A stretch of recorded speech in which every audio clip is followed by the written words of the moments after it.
You know, when you play For Honor for a really long time, you start to learn opponents' patterns. For example, a lot of people do the exact same thing on reaction, and that is either parry or take the hit. And in Jormungandr's case, this is extremely helpful. Or, if you're this Kyoshin, they do the secret third option, and that is dodge attack like an absolute moron. Check this out.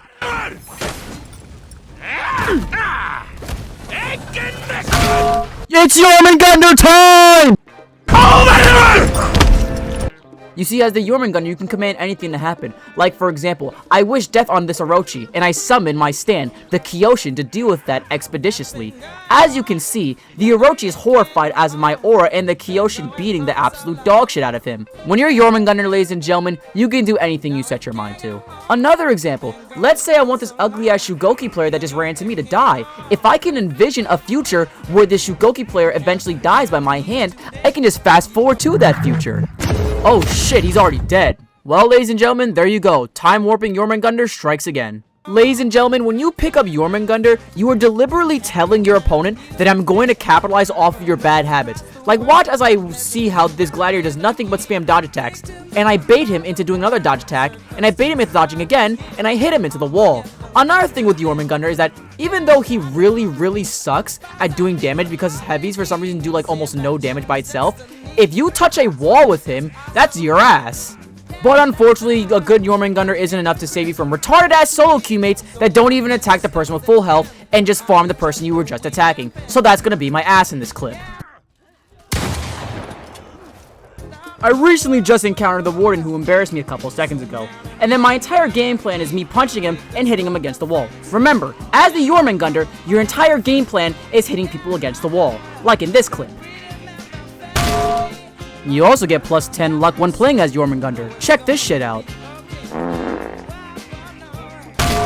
Sensational, ladies and gentlemen. Not only is Jormungandr the god of temporal space and time, but he's also quite literally Thor, god of thunder. Check this cool shit out. I see that the Highlander is running into the point with my undivided attention, and I launched that motherfucker at him!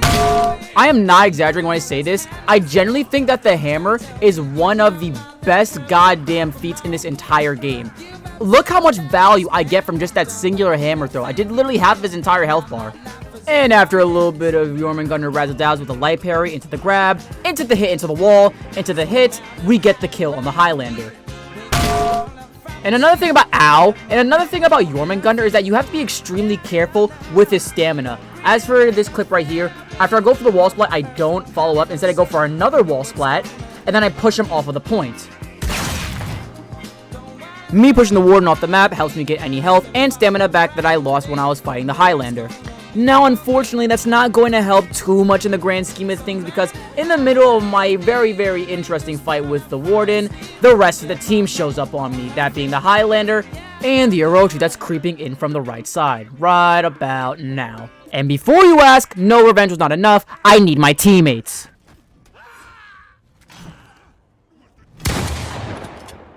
Alright, let's get this next match up and out of the way. Hopefully I don't play against anything really stupid that would make me want to absolutely kill myself. This is not going to be a fun match at all.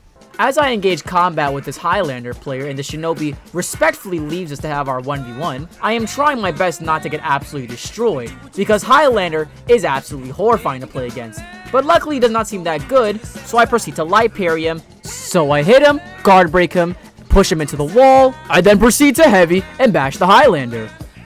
And as I'm about to finish him off, the root of all evil, I mean Virtuosa, appears right behind me. But because this person's absolutely dog shit, I hit him, guard break, and then obliterate the bastard! I am better! Another Jormungandr thing that you guys need to know about in Dominion is his fourth and final feat. The one, the only, Ragnarok! Just like Jormungandr's regular hammer, Ragnarok is an amazing move for almost every single instance in the game. You combine that with the feat that allows you to get armor after every single hammer slam, and this is honestly one of the most horrifying enemies that you can face in Dominion. And I wasn't lying when I said Highlander is scary. This motherfucker almost destroyed me because my heavy attacks do literally no damage.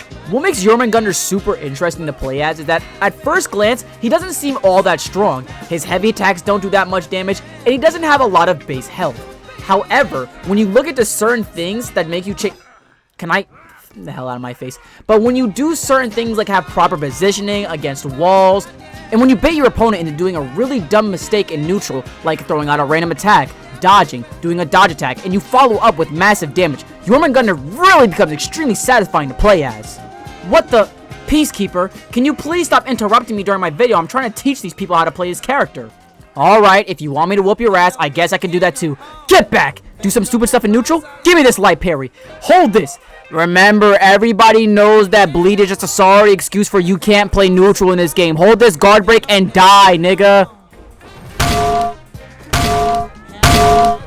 Oh, would you look at that? It's another bleed character, Nabushi. Anyways, they're gonna hold all of this damage and...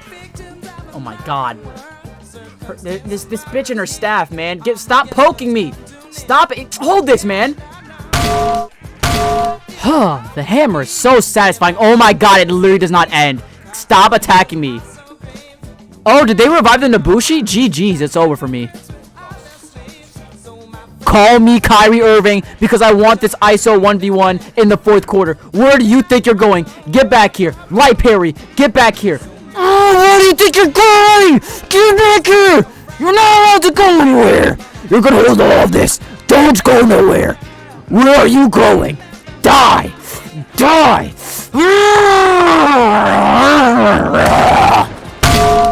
Well, hello there, Shaman. Would you like to feel the wrath of Thor's mighty hammer?